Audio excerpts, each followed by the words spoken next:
Hey guys, it's Chua here, and today I thought I would bring you guys a different kind of upload than just an edit or something. I thought that I could start up a new series on my channel which would help it grow and give my channel more variety so that more people would watch my videos, because honestly a lot of my subscribers are inactive.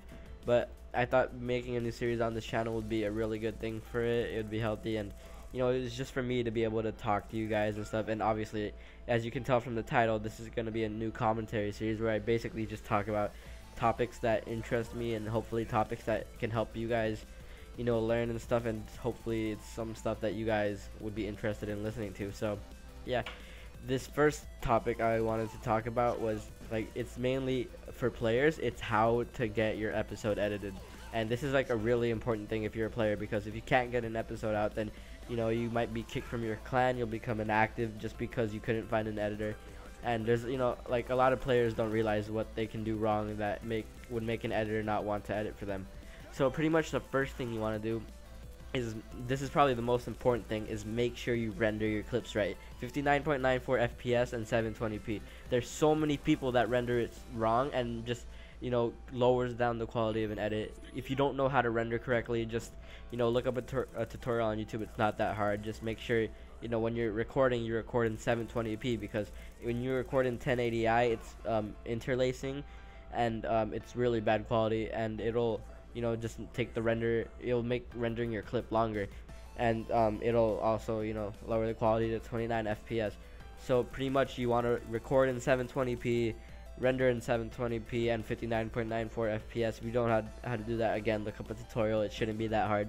But the reason why this is so important is because if you don't have like your proper clips that can be edited, the editor won't want to edit it. That's happened to me so many times. Like sometimes I'm able to work around it and still make the edit look as good as possible, but a lot of the times I wouldn't want to edit 29 FPS clips without like they don't even disable resample sometimes. So you guys really, like, players really should start rendering their clips right. Like, a lot of people don't do it correctly, and that really surprises me. But if you guys don't know, like, just find out, and then that will be one of the main things that will help you get an editor. Now the second step is to make friends with an editor. Don't just go out asking other editors if they want to edit your episode.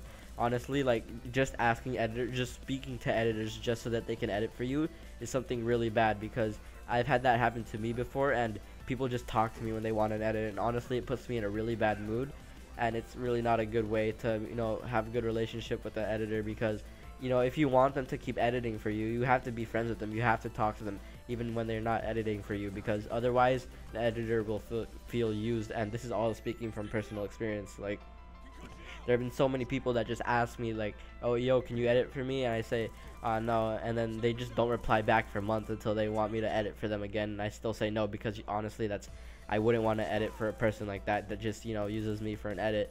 So make friends with an editor. That's how Bash and Latex got their episode edited by me. When I first joined Val, I added everybody on the roster, and Bash is one of the people that I played with the most. He's hilarious and he's really nice, and I just became really good friends with him. And when he asked me to edit his episode, I said sure, because it's something I would do for a friend. It's not something I would do just for a person who only asks me to edit. That's the only reason they talk to me. That's really not something I would do. And that's one of the most important parts as well, because getting an editor is really hard, and if you can make friends with an editor, you might be able to get them to edit multiple things for you, so it'll save you time in the long run when you're trying to find a different editor. And the next step is, when you get an editor to finally accept to edit your episode, don't rush them at all. Like, this is one of my biggest pet peeves when people do this, because if an editor is rushed, like when that happens to me, when people rush me, I like see the edit as homework. Like, oh, I have to do this by this time, or else they'll be mad, and I really don't want to do it by this time because I work at my own pace. But rushing an editor can really lower the quality of an edit, because they're gonna be editing when they don't want to, and when that happens, the edit won't look as good. If you let an editor go at their own pace and let them edit when they want to, the edit will come out so much better, because they're putting themselves into it instead of just like being forced to edit something. But make sure, like, you agree with your editor before he starts your edit. Like, oh, can you give me some updates whenever you can, like, just tell me how my episode is going. And yeah, honestly, that's fine. Like, an editor should update you on your edit anyway, but just rushing them and keep like nagging them like every day on Skype isn't a good thing.